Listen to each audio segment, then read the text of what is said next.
Mimi nitawapa tu faida, nitawapa faida kwa sababu mara zote najua kwa namna yoyote ile kuna mtu ambaye alikuwa anatamani kusikia hichi ambacho nachokisema, na naamini kwa namna yoyote kitu hichi ambacho nachokiongea leo hii kinaenda kubadilisha maisha ya mtu, mtazamo wa mtu, kinaenda kubadilisha hali ya mtu anayojisikia.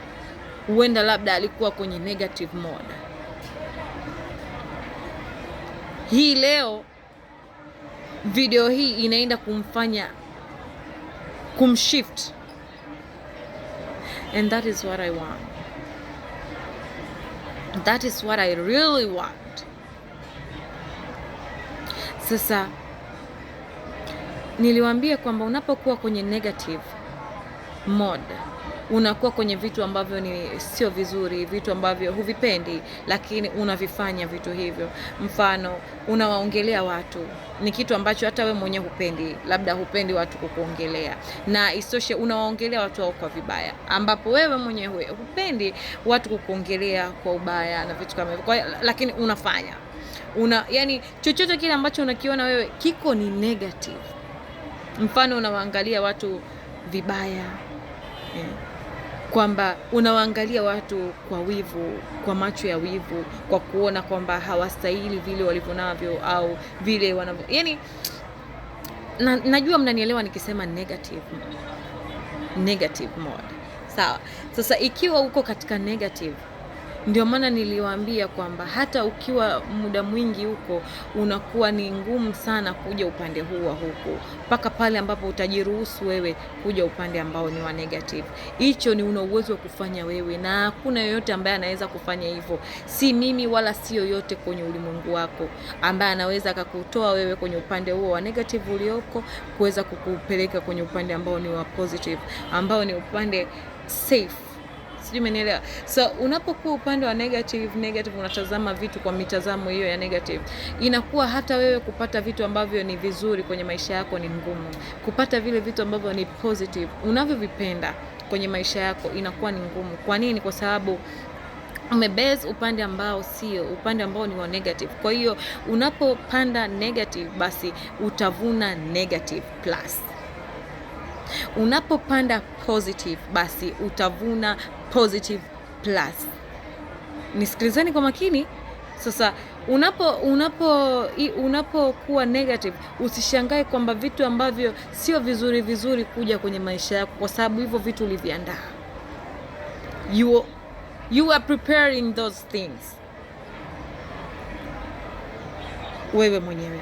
Sasa na vitu ambavyo usishangae watu kupata vile vitu ambavyo ni positive, kwamba vile vitu ni vitu ambavyo waliviandaa wao wenyewe. Kwa sababu ili upande positive lazima uwe positive. Hapo ndipo unapopanda positive yako, kwamba unapopanda jema lazima likurudie jema, na lisio jema tu utarejeshewa jema plus. Kwa unapopanda kitu ambacho ni kibaya, basi unacholetewa wewe ni kibaya plus. Kwa usishangae unapo attract vitu vibaya kwenye maisha yako. Unapoona kwamba vitu vya aina hiyo ndio vinakuja, usishangae kwamba ni kitu fulani ambacho likiandaa. So usijisaulishe. Take that, not that. Sawa? Yani usijisaulishe. Na ndio maana niliwaambia kwenye ile video ya juzi hapa kwamba yani watu ambao wako negative ndio wanaofikiria kwamba haya maisha ni mapambano. Unapambania nini? Unapambania hicho chochote, kwamba ukijua namna ya kupata hicho chochote ili upate hicho chochote ni kupambana. Ili upate hiyo pesa ni lazima uipambanie. Sawa, utaipambania pesa hiyo, na unajua kabisa baada ya kuishika hiyo pesa, ili upate kile kitu unachokitaka kwa kupitia pesa hiyo, ni lazima upate hiyo pesa ili uweze kupata kile kitu unachokitaka kwa pesa hiyo. Kwamba huamini una uwezo wa kuipata kile kitu unachokitaka bila pesa, na unaweza ukapata hiyo pesa bila kupambana. Huamini katika hicho. Sawa. So In a positive way, tunaamini nini? Tunaamini kwamba bila kupambana tuna uwezo wa kupata kile tunachokitaka. Sio tu pesa, chochote tunachokitaka tuna uwezo wa kukipata, kwa sababu njia ambazo Mungu anakuwa anatuletea vitu hivyo ni njia nyingi mbalimbali anazozijua yeye. Kuna njia nyingi sana usizozijua wewe, ambazo kwako wewe tayari ulishakuwa katika upande wa negative, kwamba zile zinakuwa zina limitation pale. Kuna limiting beliefs ambazo kwa namna yote hii unaona kwamba kuna vitu ambavyo haviwezekani unapokuwa kwenye negative way. Lakini huku kwa Mungu ina positive, kwamba hakuna kisichowezekana. That is what we believe. Na hivyo ndivyo ilivyo, kwa sababu unapoamini nguvu ya Mungu, huwezi ukaniambia kuna kitu ambacho hakiwezekani. Sio, unanielewa? Ambapo kiko ndani ya ulimwengu wako wewe, sio ulimwengu wa nje yako. Huwezi ukaniambia kuna kitu ambacho wewe huwezi ukakipata, kitu ambacho unachokitaka wewe kwenye ulimwengu wako wewe. Tuelewane, sio ulimwengu wa nje, kwamba mbona fulani hajapata kitu fulani, au mbona kitu fulani hakija wewe. Naongelea ulimwengu wako. Hakuna chochote ambacho kina nani ndani ya ulimwengu wako, na hata huo ulimwengu wa nje huko hakuna limiting beliefs. Lakini nakurudisha kwamba usifikirie sana ya nje, kwanza fikiria ya kwako wewe, kwa sababu hii dunia niliwaambia kwamba hiki ni hichi unachokiishi wewe na sio anachokiishi yule mwingine. This is your story, this is your movie. Ndio maana nikamwambia msijudge vitu ambavyo vinaendelea kwenye ulimwengu huu, kwamba kwa kuona kwamba kwa nini hiki kitu kimetokea, kwa nini hivi, kwa nini. No, wewe fanya kile ambacho unachokiishi wewe, ishi wewe. Usiishi vitu vingine ambavyo sio wewe. Hii ni movie yako, play character yako unayotaka wewe kuplay kwenye movie hii. Hiki ndo kile ambacho hakitofautiani na kile ambacho unachoangalia kwenye movie.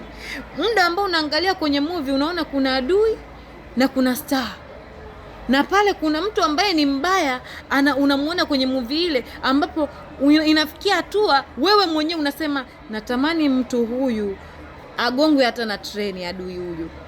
Kwenye movie unayoiangalia unasema kabisa natamani huyu hata akatwe vipande huyu, tena asife kifo kirahisi. Yani kuna namna ambavyo unavyoangalia zile movie unakuwa unaona kwamba kuna huyu fulani kwa hiki anachokifanya anastahili kitu fulani, kwa huyu anachokifanya anastahili vizuri zaidi huyu steering labda wa movie. Sasa hicho unachokiona kule ndicho hichi ambacho kilichopo kwenye hii dunia, kwenye haya maisha, ikiwemo maisha yako wewe. Hayo ni movie, sawa? So nilikwambia usijudge chochote ambacho kinaendelea kwenye ulimwengu, kwa sababu kila kinachoendelea kiko sawa, kiko perfect. Hiyo ni kazi ya Mungu na ataendelea kufanya kazi yake, kwa kuendelea kuhisi wewe maumivu au kutokuhisi maumivu ya kile kinachoendelea kwenye ulimwengu wako wa nje. Uwe na hisia nacho, usiwe na hisia nacho, yeye ataendelea kufanya kazi yake Mungu. Sasa unaona huku labda mtu katokewa na jambo fulani, unaanza kusema da, maskini hakutakiwa wewe unajua movie ya story yake. Unamwona mtu kama astahili, wewe unajua historia ya movie yake. Huenda ungekuwa unaifahamu, wewe ungekuwa muangalizi wa nje, ungekuwa unafahamu historia yake, basi kama unavyoangalia zile movie ungeona anastahili kile alichokipata. Na uwezi ukaquestion chochote ambacho kinaendelea kwenye ulimwengu huu nje yako. Uwezi ukaquestion kitu chochote ukajudge, kwa sababu ni Mungu anafanya kazi yake. Yeye ndo yuko pale kwa kutuangalia sisi wote, namna tunavyozicheza movie zetu, na yupo kwa ajili ya kutenda haki kwa kila kitu ambacho tunachokifanya. Kwa hiyo unapokuwa negative, ndio maana nikakwambia usishangae yani unapopanda negative usishangae kuvuna negative. Unapopanda positive, basi ni hicho ambacho utakachokivuna, and nothing else. So stay positive baby. Kitu ambacho kiko juu yetu ni kikubwa sana, kinaona kila kitu, kina sense kila kitu.